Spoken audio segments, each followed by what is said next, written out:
听不到。Okay. Hello, can you hear me? Yeah. Okay. Kevin, Yes. Hey, how's it going? good. How are you? Great.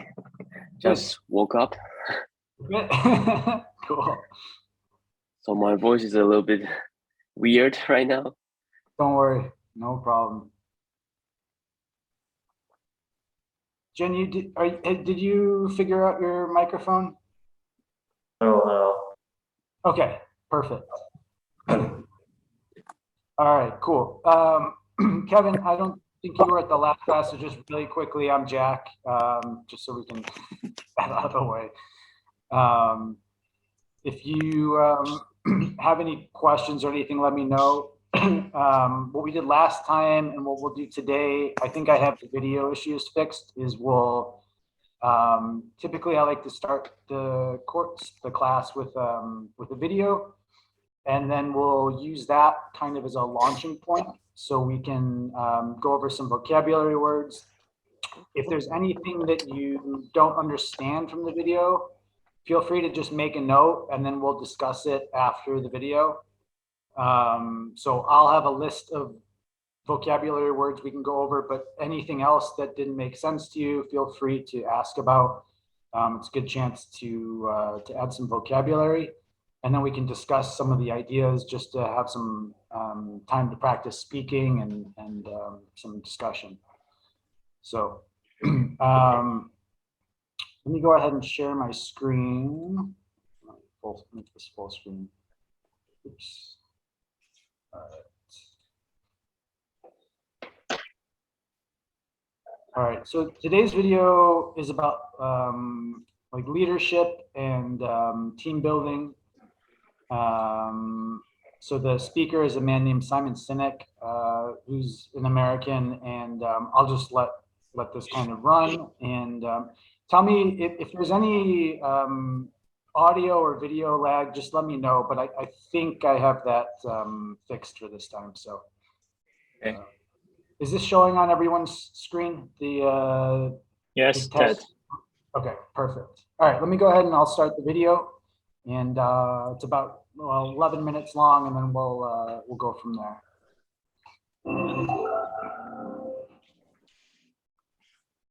There's a man by the name of Captain William Swenson, who recently was awarded the Congressional Medal of Honor for his actions on September 8th, 2009. On that day, a column of American and Afghan troops were making their way through a part of Afghanistan to help protect a group of government officials, a group of Afghan government officials who'd be meeting with some local village elders. The column came under ambush and was surrounded on three sides. And amongst many other things, Captain Swenson was recognized for running into live fire to rescue the wounded and pull out the dead. One of the people he rescued was a sergeant, and he and a comrade were making their way to a medevac helicopter.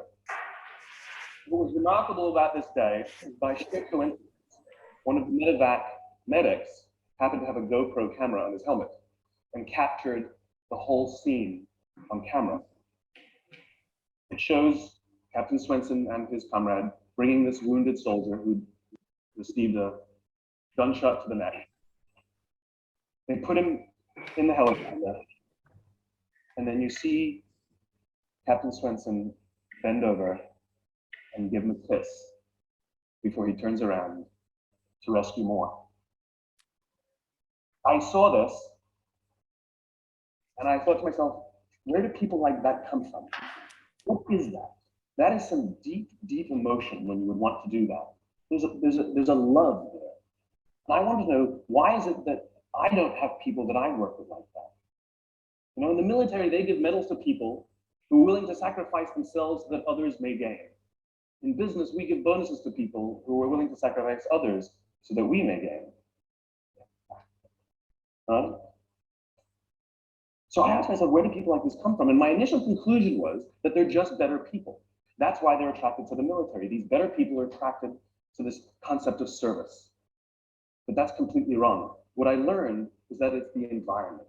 And if you get the environment right, every single one of us has the capacity to do these remarkable things. And more importantly, others have that capacity too.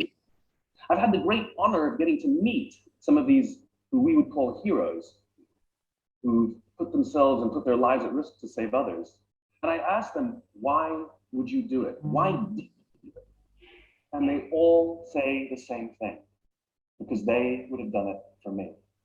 It's this deep sense of trust and cooperation. So trust and cooperation are really important here. The problem with concepts of trust and cooperation is that they are feelings, they're not instructions. I can't simply say to you, trust me, and you will. I can't simply instruct two people to cooperate, and they will. It's not how it works. It's a feeling. So where does that feeling come from? If you go back 50,000 years to the Paleolithic era, to the early days of Homo sapiens, what we find is that the world was filled with danger.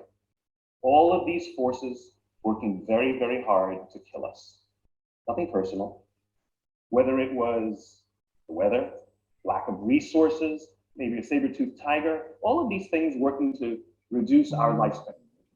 And so we evolved into social animals, where we live together and work together in what I call a circle of safety, inside the tribe, where we felt like we belonged. And when we felt safe amongst our own, the natural reaction was trust and cooperation. There are inherent benefits to this. It means I can fall asleep at night and trust that someone from within my tribe will watch for danger. If we don't trust each other, if I don't trust you, that means you won't watch for danger. Bad system of survival. The modern day is exactly the same thing. The world is filled with danger, things that are trying to frustrate our lives or reduce our success, reduce our opportunity for success. It could be the ups and downs of the economy, the uncertainty of the stock market. It could be a new technology that renders your business model obsolete overnight. Or it could be your competition that is sometimes trying to kill you. It's sometimes trying to put you out of business, but at the very minimum, is working hard to frustrate your growth and steal your business from you. We have no control over these forces. These are a constant and they're not going away. The only variable are the conditions inside the organization. And that's where leadership matters, because it's the leader that sets the tone. When a leader makes the choice to put the safety and lives of the people inside the organization first, to sacrifice their comforts and sacrifice the tangible results so that the people remain and feel safe and feel like they belong, remarkable things happen. I was flying on a trip and I was witness to an incident where a passenger attempted to board before their number was called. And I watched the gate agent treat this man like he had broken the law, like a criminal.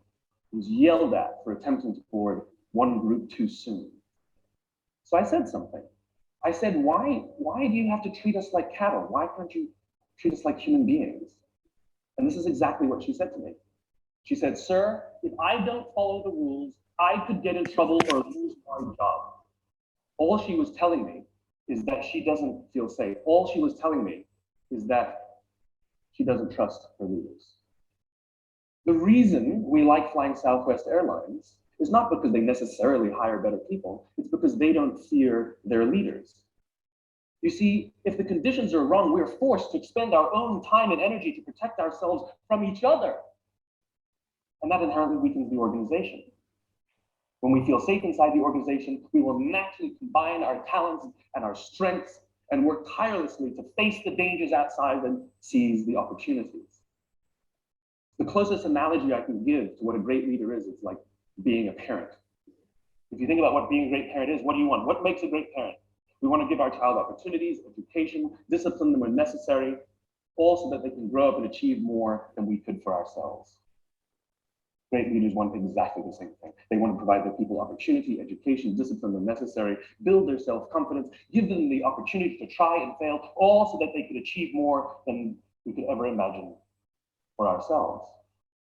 Charlie Kim, who's the CEO of a company called NextJump in New York City, a tech company, he makes the point that if you had hard times in your family, would you ever consider laying off one of your children?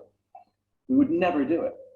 Then why do we consider laying off people inside our organization?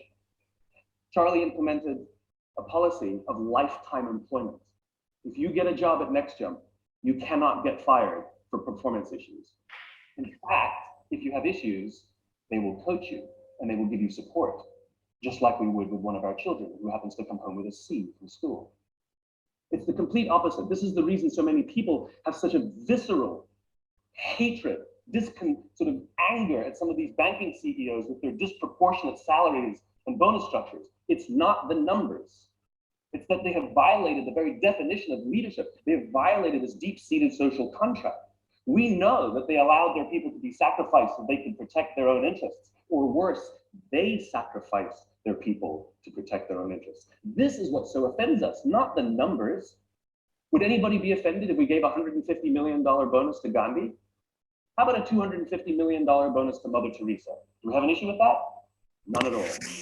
None at all. Great leaders would never sacrifice the people to save the numbers. They would sooner sacrifice the numbers to save the people.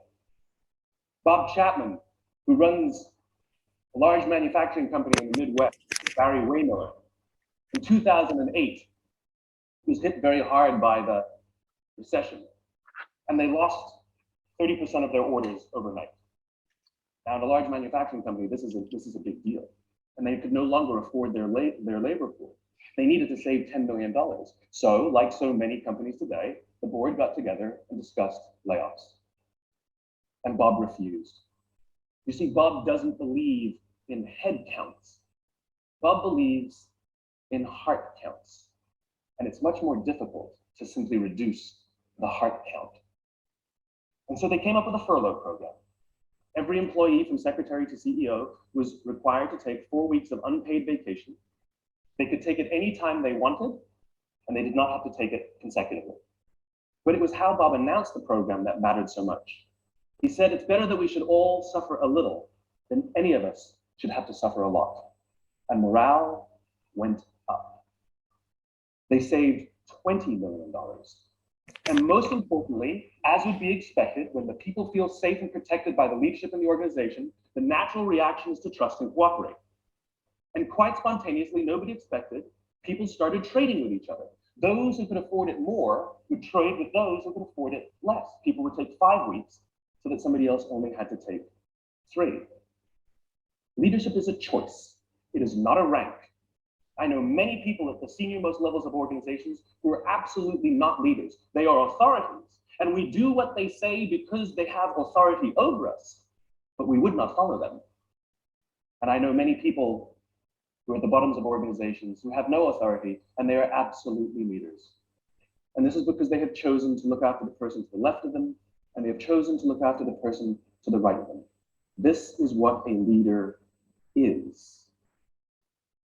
I heard a story of some Marines who were out in theater, and as is the Marine custom, the officer ate last, and he let his men eat first. And when they were done, there was no food left for him. When they went back out in the field, his men brought him some of their food so that he may eat. Because that's what happens. We call them leaders because they go first. We call them leaders because they take the risk before anybody else does. We call them leaders because they will choose to sacrifice so that their people may be safe and protected, and so their people may gain. And when we do, the natural response is that our people will sacrifice for us. They will give us their blood and sweat and tears to see that their leader's vision comes to life. And when we ask them, why would you do that? Why would you give your blood and sweat and tears for that person? They all say the same thing. Because they would have done it for me. And isn't that the organization we would all like to work in? Thank you very much.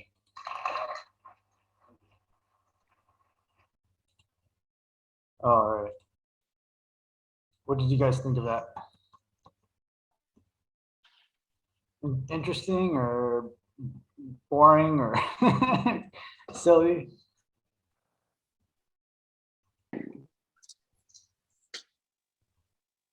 Any thoughts? This is more just to help me pick good videos for this. This is, I just want to get a general sense of what you guys thought of the video. The quality is good. Okay, cool.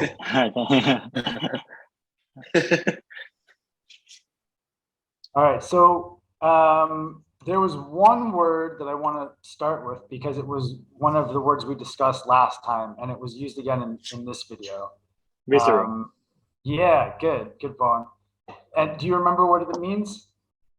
It's very subtle, very instinct. Pretty close, yeah. Kevin or Jenny, do you have any other, or I guess, fundamental? Fundamental. Fundamental, good, yeah. So visceral is kind of at the very core or fundamental level of something. So if it's visceral, you're feeling it very deeply, or it's something that is very fundamental to the idea that's being presented. Good.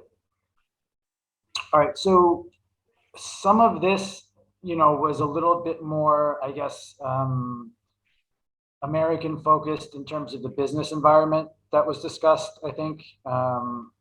He was talking a lot about kind of startup companies and culture and how businesses survive in the US, where it might be a little bit of a different marketplace, but we can get into that a little bit more later. Some of the words that I had written down, ambush. Does anyone know what ambush means? It's like an attack, unexpected attack. Yeah, good. That's a very good way of saying it, unexpected attack. Well, let me go ahead and actually share the document that I have here.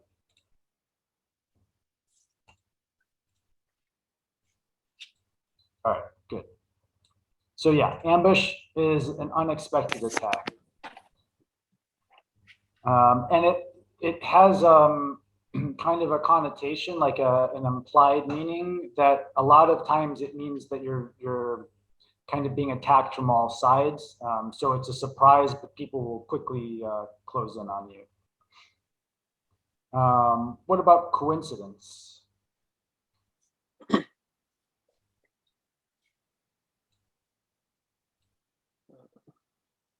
Like things just happened, and Sorry? Things just happened in a certain way. Yeah. I don't know how to explain in English. Okay. But yeah. So things, I'll write that in here. Things that happen in a certain way. We can probably get a little bit more specific and detailed in terms of the meaning. Does anyone have any thoughts to add to that? Happened in very and unlikely way. I don't know. Okay. Yeah, that's and a good. Yeah, coincidence. Yeah, something happened that is unexpectedly. Good. Oh, I cannot see your screen. You cannot? Yeah, I cannot. Let me try to stop sharing and start sharing again. I'm not sure why.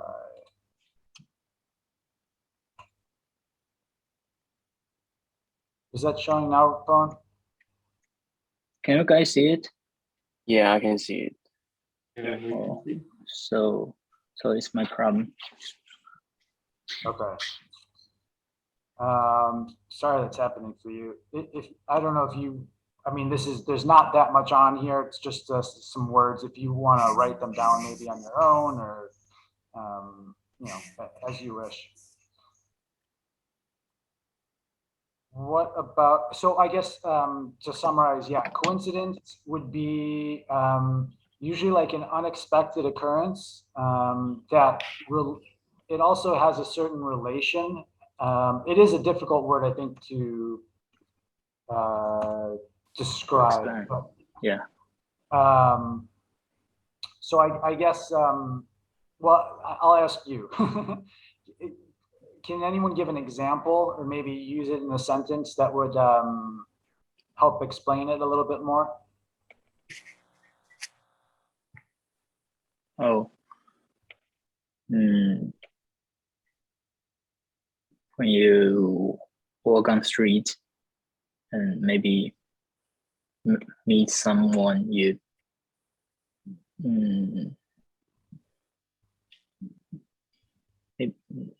like on weekends, I meet Kevin on the street. We'll say what a coincidence. Yeah, exactly. Yeah, that's a really good example. I would have used the same thing actually. I think if you meet somebody that you know and it's unexpected, but that's a coincidence that your paths have crossed then. Good. How about the next word, inherent? It's like nature. It just exists here.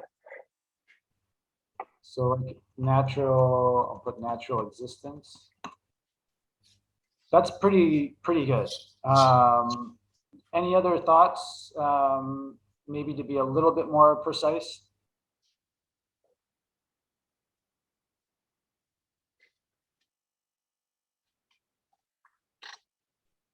Built in. So we talked about visceral being kind of like a fundamental, something at a fundamental level. Inherent is pretty similar. So yeah, like something that's naturally occurring, like humans inherently need food. You could say that. That's kind of like a natural need, part of being human. So you could also kind of describe it as being something that's fundamentally a part of something.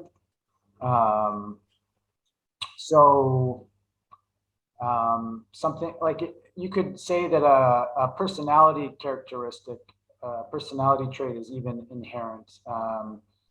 There's a debate, or there's a lot of discussion, I think, about whether or not human beings are inherently good or inherently selfish, or so these are all asking if we are naturally this way. Are we born this way? Is this just part of being human? So yeah, a natural part of existence, or something that's fundamental to something. What about capacity?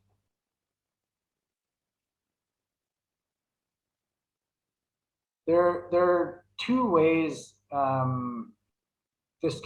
there's two slightly different definitions based on how it's used. So any ideas you have, we can start with that and build from there. Capacity, the capability of doing something. Good. So that's definitely one of the definitions. It can be used a little different. Another like physical meaning. Yeah, exactly. And how would you explain that, Paul? Capacity of 电子 electricity.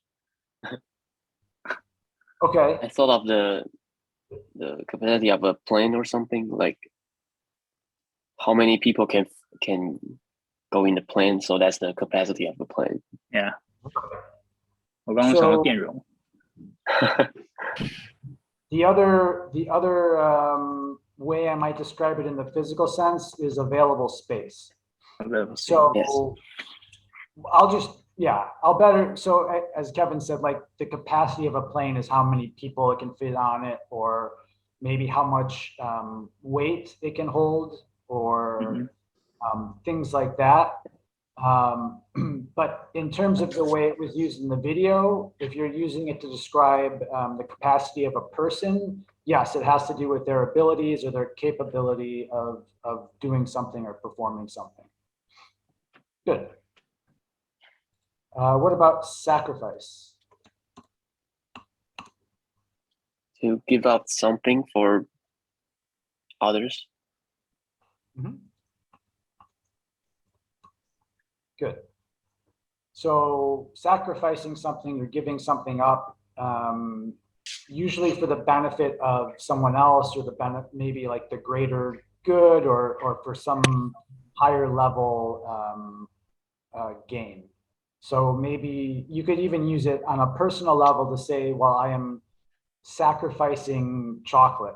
If you love to eat chocolate, you're making a sacrifice to lose weight or eat healthier or something. So it can be used on a personal level, but certainly in the video, and the way it can often be used is, yes, to give something up for the benefit of others. Actually, I'll add that just to make it a little more clear.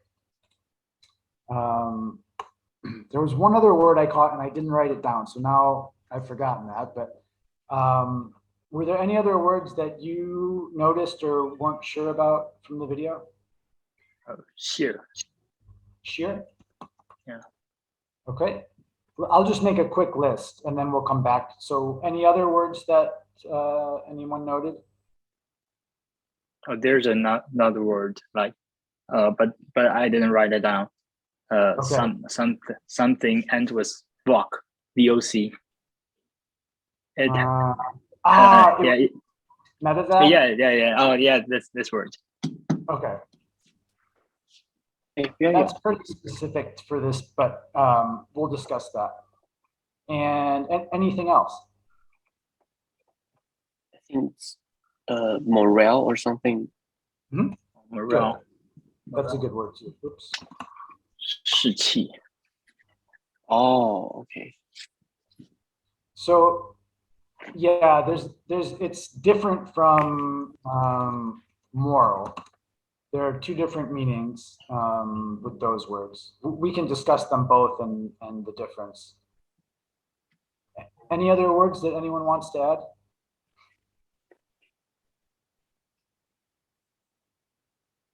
No? Okay. So sheer can have a couple, actually it has several different meanings depending on the context. So we'll talk about it in terms of the video first, but does anyone have a guess as to what it means? Or even one of the meanings? Because there are a few. Can you quote the original sentence? Let me see if I can find it.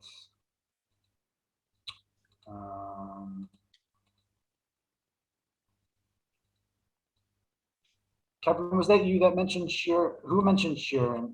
If you I mentioned sheer. I mentioned okay. sheer. Yeah. I remember that sheer and medevac appears in the same sentence. Oh, it did. Okay. So that means it should be near the beginning. Let's see. There we go. Okay. So I won't switch the screen back, but I'll play it so you can hear the audio. If there's any trouble hearing it, just let me know. Rescued was a sergeant, and he and a comrade were making their way to a medevac helicopter. And what was remarkable about this day was, by sheer coincidence, one of the medevac medics happened to have a GoPro camera on his helmet and captured the whole scene on camera. All right. Any so guesses? Sheer coincidence. Mm-hmm. It's a little bit more pure coincidence. Yes, exactly. So sheer in this case means pure. And I'll kind of write that in so that it's seen in this particular example. So sheer could mean pure. It could mean potentially extreme. Another meaning is steep. And then another meaning has to do with transparency. So in the context of the video, sheer means pure. You could say sheer coincidence. Another common phrase would be sheer luck. It's by sheer luck that they were able to do this. Just pure luck. Sheer can also be used rather commonly to describe if you were talking about a sheer face of a mountain, it means it's very, very steep. It's almost straight up and down. And then the last way, which is you probably won't see as often, but if you're talking about clothing, if clothing is sheer, it means it is almost see-through. It is very, very thin and transparent. So it can be used in all these ways. Again, according to the video context, it's pure, and then extreme or steep could be another pretty common use of that word. Does that make sense? Yes. Okay. Medevac, this is very specific to, well, I'll put military, but it's not only for military. It could also be, I'm trying to think of a good way to word that. Health rescue is not the best. So in the context of the video, it was a medevac helicopter, which is almost, I mean, they kind of go together. So medevac is really just short for medical evacuation. Oh, So it's a very, it's a very specific term in very certain situations in English that you would hear. So it's not a very common word. And now does that make sense? I mean, if you hear it's short for medical evacuation, does that make more sense now? yes, Yeah. yes, totally. Okay. So yeah, it's just a helicopter with the specific purpose of getting people out of danger and getting them to a hospital or somewhere they can be treated. And then how about morale?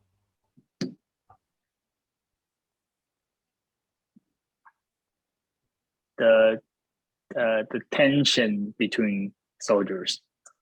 Mhm. Okay.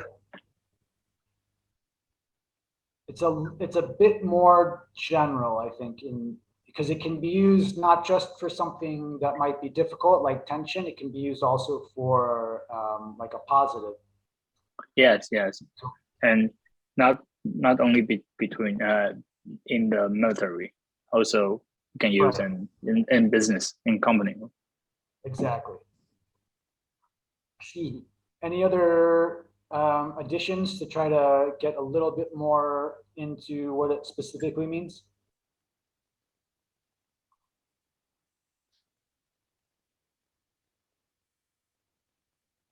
All right, so morale is kind of, well, this might bring up another word we can define. If I put spirits, does that make sense? Mhm. Yes. Yeah, So not like ghosts, but kind of your feelings, your emotions. Yeah. So if you are saying an organization has high morale, it means they're in good spirits or, oops, feeling good about something. Mhm. And low morale would be the opposite. Low morale means they're not feeling very good. Mhm. So this is different from moral, which was not in the video, but just to draw the distinction, can anyone give any thoughts as to what moral means? Ethical. Very good, yeah. Moral would have to do with ethics. So if you act morally, you're acting with good ethics. If you're acting amorally, that would be the opposite. It's one of those English words where putting the A in front makes it negative. It would mean you're acting without ethics. You're doing something wrong or sinful or illegal or something like that. Does that make sense to everyone? Yes. Okay, great. So that's what I had for kind of vocabulary. We've got about 15 or 20 minutes left. We can do some just general practice with speaking. So I thought we could just discuss. I don't want to make anything difficult. In some groups, we've gotten into big discussions about their own companies and how leadership acts in their own companies, but I realize that can be a little bit difficult for discussion sometimes. So we'll just kind of keep this very general. And I think maybe it'd be interesting to discuss, first of all, for me to understand, do any of you hold leadership positions within the organization? No. Do you have? No. Okay. All right. So again, we'll just keep this very general. It doesn't have to, I mean, I don't work with your company, so nothing bad will happen either way. But what are some of your own thoughts in terms of what helps make an organization strong by way of the leadership?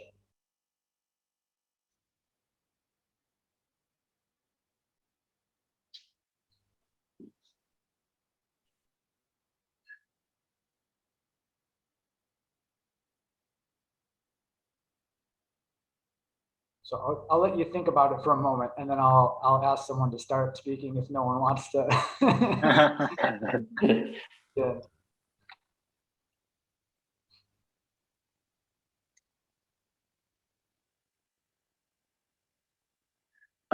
Take a lot of responsibility. Okay. Yeah, I agree with that. I think it's good to take responsibility for things. Mhm.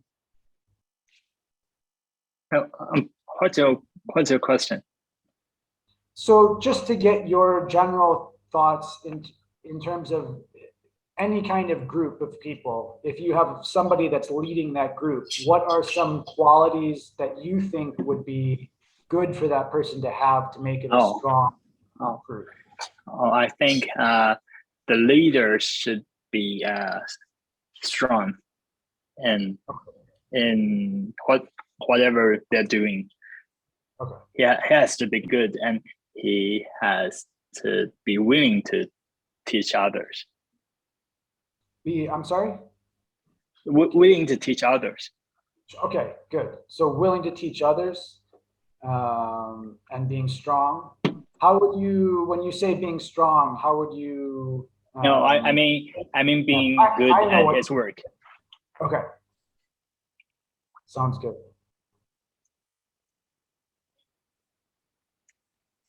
For me, I feel like a precise goal from the leader would be crucial for the whole organization. And also, yeah, that's it. Yeah, Okay. for me. Yeah, that's good. I think when a group has a common goal that is very clear, it is easier to work together towards that. Good. Jen, what do you think? What are some thoughts you have? I think the leader may have some mission from maybe they have upper leader ask them to do, and I think he or she need to find out which person to bring to assign the work and then bring that up. Yeah. Okay. So actually, that brings another word to mind for me. Delegate. Has anyone heard that word? Yeah. Mm-hmm. Okay. Yeah. Right. So being able to kind of know how to divide the work and give it clearly to other people on the team. Good. Yeah. Great. Do any of you have examples? We do not have to use the office or work, but maybe sports teams that you've been a part of, or like clubs or other types of organizations, where you can maybe share a story or experience where you either felt good or bad about the way that group was led, or how it sort of felt for you to be a part of that team.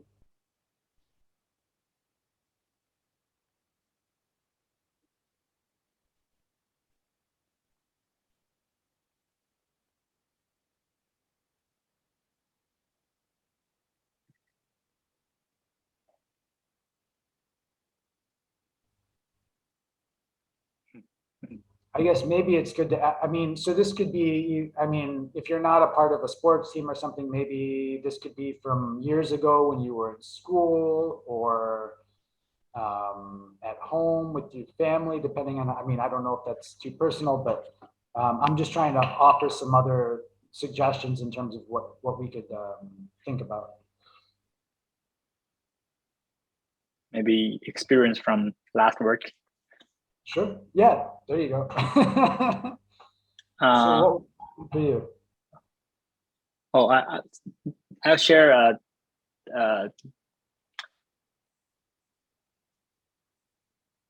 my experience of my last supervisor, Okay. I'll say it's not that good example Okay. for leadership. But I recall that my last supervisor was also an trader, Okay. and I recall that he was maybe not always, but usually not on his desk. Okay. Yeah, and of course I'm junior, so I won't ask where is he. But yeah, that I guess he often went downstairs and have some smoke. But I would say that's not a good. 没弄那个吗你 ？Sorry, sorry. I would say that's not a good experience. Okay. Not a good impression. Yeah. Sure. So there's a phrase in English that's pretty common, which is lead by example. Is that something you've heard before? Lead by example? Nope. So what you were talking about made me think of this. So it's the idea that a leader should behave as he wishes those following him to behave. So if you want people working hard and at their desk doing their work all the time, that means you need to also be doing that. Yes. But Good. but depends on the job Sure. type, right? Because Yeah. some senior just they cannot stay at their desk all the time. Yeah, it does depend. There could be meetings or other things they have to do. That's definitely. All right, good. Jen, could you think of an example? One was in my sport team, and we play marble. Yeah. I'm sorry? We play marble. It's volleyball? Okay. Yeah.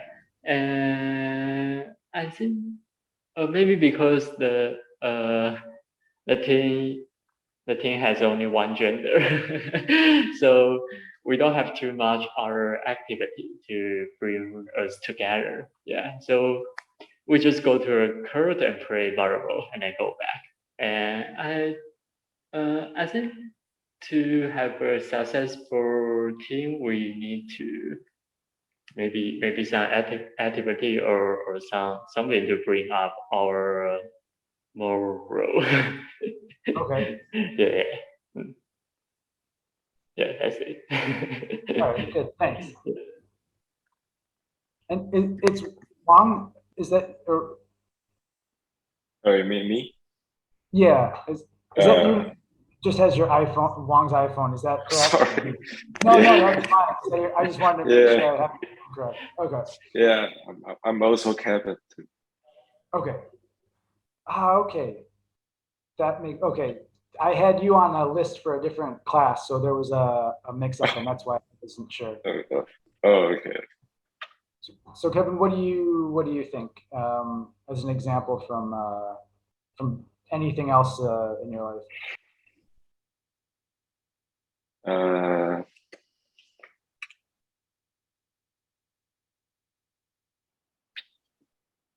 I think from the office now that because I really hate the hierarchy of the traditional firm. So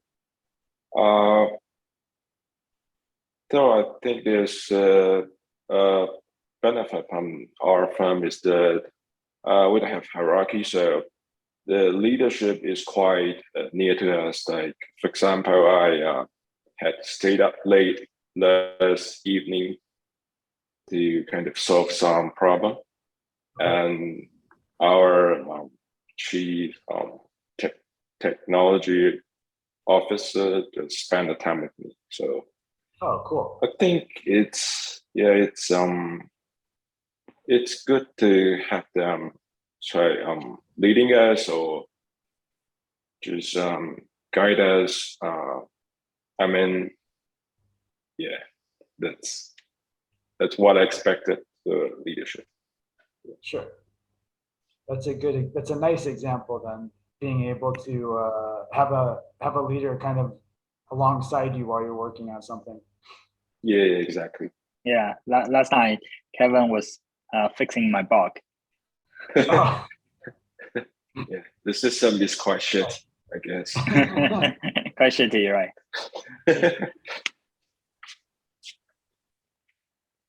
Cool. And Kevin Chu, did you think of something? Yeah. So I think leadership is when group face the failure and leader will, they will take the responsibility, and they also united the whole groups. Like when we are playing as a team, we down like for double digits, but the leaders won't give up and encourage us to play harder, and then kind of like a sports movie. So I think that's a good leadership. Good. All right. Yeah, keeping morale up, right? Yeah. Keeping morale. To use one of our words. Great.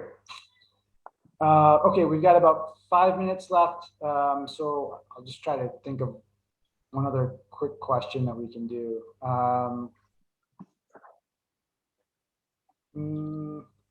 So what would be one of your own ideas for a way that a leader could improve morale?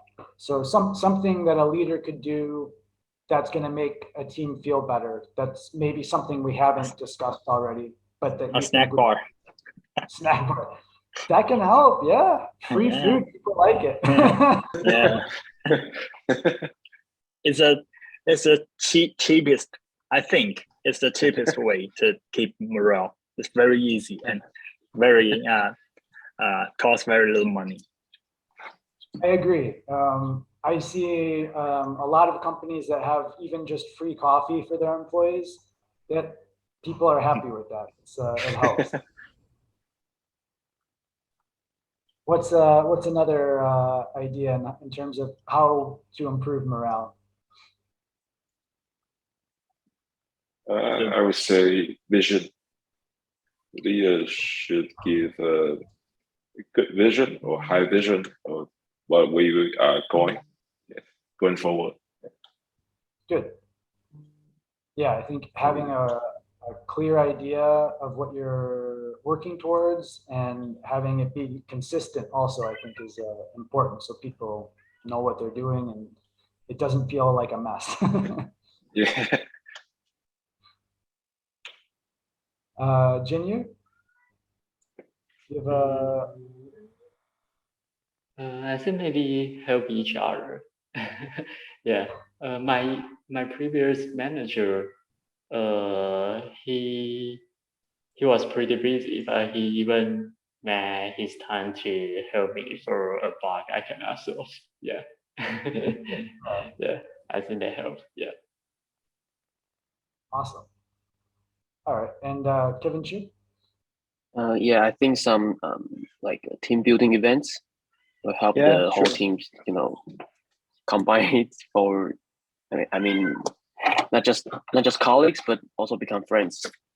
Sure. Do you have have you done any kind of team building exercises with an organization that were either good or bad? Or what were some activities that you did that you felt were helpful? Oh, every Friday we have basketball game. Oh, cool. Every Friday, yeah. Yeah, but not all people are going, right? Yeah, I only participate once. I was going to ask, are there a lot of people that join, or is that usually just a small group of people? We are a small group of companies, so I think it's a good proportion. I mean, like 5 or 6 people attending. Yeah, so I think it's great. And also we have like in the Moon Festival we have a how do I call Barbecue it? event. Barbecue, yeah, barbecue Barbecue. events next week. Cool. So I think that's a great team building event. Yeah.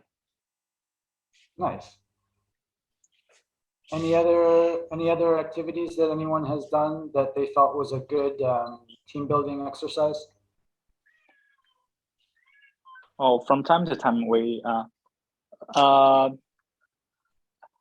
the first half of this year, because our bosses are in Taiwan, not in Hong Kong, so we have maybe once a month we have the like big meal, Okay. and after that we will go to karaoke. Okay, that sounds like fun. Mm. Yeah. And so, do they come to Hong Kong or do you go to Taiwan? No. They were staying in Taiwan this first half year. Okay. Mm. Cool. Okay. Good. And sometimes we have in the afternoon we have team break, playing doodle games and Okay. doing stretch out. Oh, cool. Okay. Mm. Do a lot of people get involved with those? Or it's Few. a smart. Okay. Fine. It's a good idea, though, right? Yeah, I like playing Ludos. But after I've shift to night shift, and there's no chance for me to play. Yeah, that's tough. It's tougher. Any other thoughts? No? All right. So we're about out of time for today. Just before we go, any other questions or comments from today's lesson?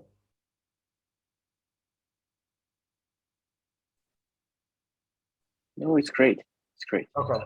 Do you guys like this format where we start with the video and then kind of work through vocabulary and some discussion? Is that good for everyone, or any suggestions? It just helps me to make sure that everyone's getting what they would like out of the course. Okay, sure. Wincy asked me about the feedback, and I'll text her later. Yeah. Okay. Actually, she asked me like yesterday, but I totally forgot about that. So. Okay, no problem. I haven't heard anything, so I'm just asking you directly. But Okay. Feel free to let me know, because it won't hurt me. It just helps me make the course better. So if you have any suggestions, just let me know. Okay. Sure. All right, great. Well, thanks for joining everyone today, and I will see you Tuesday of next week. All right. Thanks. See you next week. See you. Take Bye. care. Have a good weekend. Yeah, you too. All right. See you.